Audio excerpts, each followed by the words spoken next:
Next generation കുട്ടികൾ prepare ചെയ്യുന്ന ഒരു വേൾഡ് എന്ന് പറയുന്നത് ആ ഒരു ഭാവിക്ക് വേണ്ടിയിട്ടായിരിക്കണം. It is not towards a world that we had seen before. പഴയ അവർക്ക് ഒരിക്കലും ഉണ്ടാവാൻ പോകാത്ത ഒരു ലോകത്തിലേക്ക് ChatGPT ഉപയോഗിക്കരുത്, ഇന്നത് ചെയ്യരുതെന്ന് പറഞ്ഞ് പിടിച്ചു നിർത്തുക എന്ന് പറയുന്നതും മെമ്മറി ബേസ്ഡ് ആയിട്ട് പരീക്ഷ നടത്തിയിട്ട് മാർക്ക് കൊടുക്കുന്ന ഒരു സിസ്റ്റം, ആ സിസ്റ്റം ബ്രോക്കൺ ആണ്. അത് ബ്രേക്ക് ചെയ്തേ പറ്റൂ. കാര്യം പണ്ടത്തെ ഒരു കാലഘട്ടത്തിൽ അത് ഭയങ്കര കൺവീനിയൻ്റ് ആയിരുന്നു. ബിക്കോസ് സ്കില്ല് എന്ന് പറയുന്ന റിട്ടയർമെൻറ്റ് വരെ ആ ജോലി ചെയ്ത് റിട്ടയർ ആവാൻ പറ്റുന്ന എഞ്ചിനീയറിംഗ് ഉണ്ടായിരുന്നു എന്ന് പറയുന്ന സ്ഥലത്തുനിന്ന് shelf life of skill is shrinking. ആ ചെറിയ ഷെൽഫ് ലൈഫിൽ അങ്ങനെ റെപ്പറ്റീഷൻ പഠിപ്പിച്ച് കൊടുത്തിട്ട് വിടാൻ പറ്റുമോ? അപ്പോൾ അവർ ഫേസ് ചെയ്യാനായിട്ട് പോകുന്നൊരു വേൾഡിൽ ഇന്ന് നമ്മൾ ജോലികളായിട്ട് കാണുന്ന പല ജോലികളും എക്സിസ്റ്റ് ചെയ്യാൻ പോകുന്നില്ല. അവർ സോൾവ് ചെയ്യാൻ പോകുന്ന പ്രോബ്ലം ഇന്ന് പ്രോബ്ലമായിട്ട് പോലും ചിലപ്പോൾ എക്സിസ്റ്റ് ചെയ്യുന്നുണ്ടാവില്ല. ആൻഡ് ആ വേൾഡിലേക്കാണ് ഇവർ ഫേസ് ചെയ്യാനായിട്ട് പോകുന്നത്.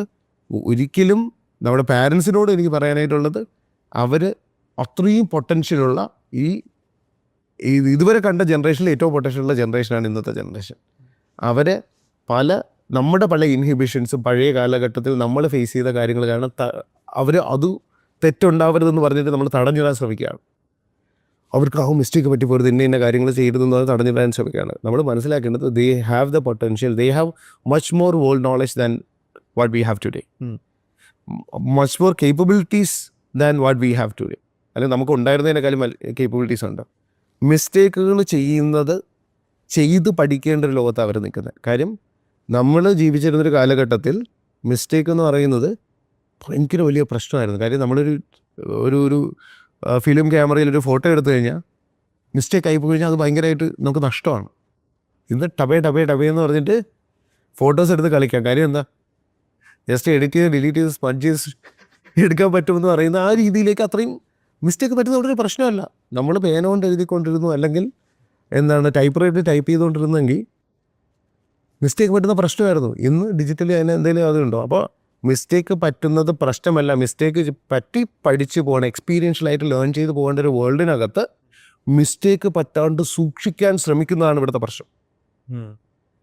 ദേ have to get through that experiential failures. തോൽക്കാൻ പഠിക്കണം, ഫെയിലിയറിനെ ഫേസ് ചെയ്യാൻ പഠിക്കണം. Be ready to be ridiculed. നമ്മൾ ആൾക്കാർ കളിയാക്കും, പുച്ഛിക്കുമെന്ന് പറഞ്ഞിട്ട് നമ്മളുടെ സ്കില്ലുകൾ പുറത്ത് കാണിക്കാണ്ട് ഒളിപ്പിച്ച് വെച്ചിട്ട് മാർക്ക് മാത്രം വാങ്ങി പുറത്തേക്ക് ഇറങ്ങാൻ പോകുന്നൊരു കൾച്ചറിൽ നിൽക്കുന്ന സമയത്ത് ഫ്യൂച്ചറിലേക്ക് വേണ്ടി നിങ്ങൾ പ്രിപ്പയർഡ് ആവില്ല. നിങ്ങൾ പ്രിപ്പയർഡ് ആവേണ്ടത് ആ വേൾഡിലേക്കാണ് എങ്കിൽ എന്ത് നമ്മുടെ മുന്നിലേക്ക് വരുന്നോ അതിനെ അഡാപ്റ്റ് ചെയ്ത് ഇംപ്ലിമെൻറ്റ് ചെയ്ത് ആൾക്കാരുടെ മുമ്പിൽ കാണിച്ച് അതിൻ്റെ ഫീഡ്ബാക്ക് എടുക്കാനുള്ള ധൈര്യം ഉണ്ടാവണം. അപ്പോൾ ആ ഒരു വേൾഡിലേക്ക് പ്രിപ്പയർ ചെയ്യാനായിട്ട് വേണ്ടിയിട്ടാണ് ശരിക്കും ന്യൂ ലേൺ എന്ന് പറയുന്ന ഒരു കാര്യം സ്റ്റുഡൻസിൻ്റെ ഒരു കമ്മ്യൂണിറ്റിയിലേക്ക് നമ്മൾ വന്നത്. അപ്പോൾ ഫയർപോർട്ടിൻ്റെ ഒരു പ്രൊഫഷണൽ കമ്മ്യൂണിറ്റി നമ്മൾ ബിൽഡ് ചെയ്തു. 10,000 to 20,000 people has been part of that. പക്ഷെ അപ്പോഴും ഞാൻ മനസ്സിലാക്കുന്നൊരു കാര്യം എന്ന് പറയുന്നത്, ഈ വന്ന് നിൽക്കുന്ന പല ആൾക്കാർ ഇവിടെ വരേണ്ടിയിരുന്നവരല്ല. ഇൻഡസ്ട്രിയിൽ വന്ന് നിന്നിട്ട് അവർ നോക്കുമ്പോൾ അവർക്ക് വേറെ എന്തൊക്കെയായിരുന്നു താല്പര്യം. പക്ഷേ ഞങ്ങൾ ഇവിടെ അത് പെട്ടുപോയി എന്നാണ് അവർ പറയുന്നത്. ഞങ്ങളുടെ ലൈഫ് ഹാപ്പിയല്ല. നമ്മുടെ ഒരു ജീവിത കാലഘട്ടത്തിൻ്റെ മെജോറിറ്റി നമ്മൾ സ്പെൻഡ് ചെയ്യാൻ പോകുന്നത് ജോലി സ്ഥലത്ത് തന്നെയാണ്, അല്ലേ? അപ്പോൾ ആ ഒരു സ്ഥലത്ത് നമുക്ക് സന്തോഷം കണ്ടെത്താൻ കഴിയുന്നില്ല എങ്കിൽ നമുക്കിനി എവിടെയാണ് സന്തോഷം കിട്ടുക?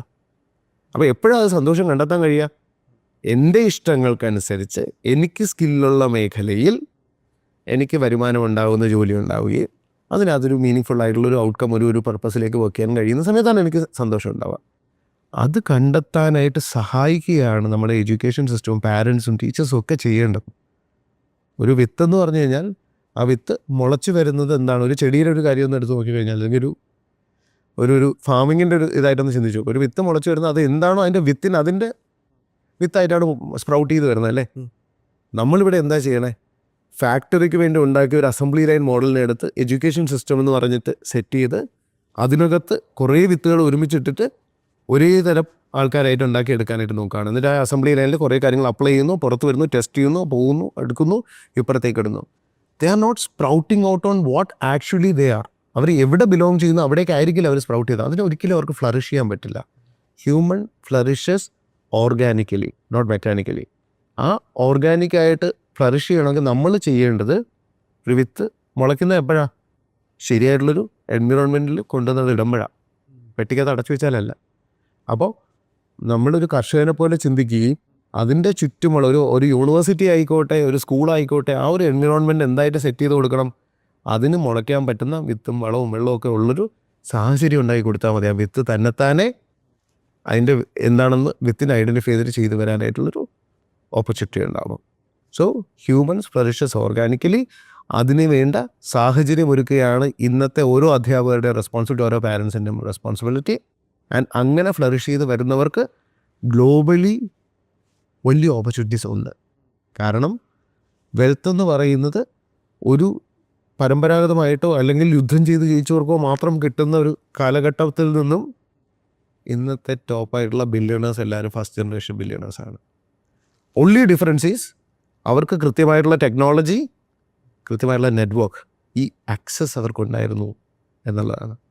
ആ ആക്സസ് അവർക്ക് കൊടുക്കുക. ഓരോ ആൾക്കാരെയും സ്പ്രൗട്ട് ചെയ്യാനായിട്ട് അനുവദിക്കുക, അതിന് റൈറ്റ് ആയിട്ടുള്ള ആക്സസ് കൊടുക്കുകയാണെങ്കിൽ ഓരോ ആൾക്കാർക്കും ബില്യണേഴ്സ് ആവാൻ പറ്റുന്ന ഒരു വേൾഡിലാണ് നമ്മളിന്ന് ജീവിക്കുന്നത്.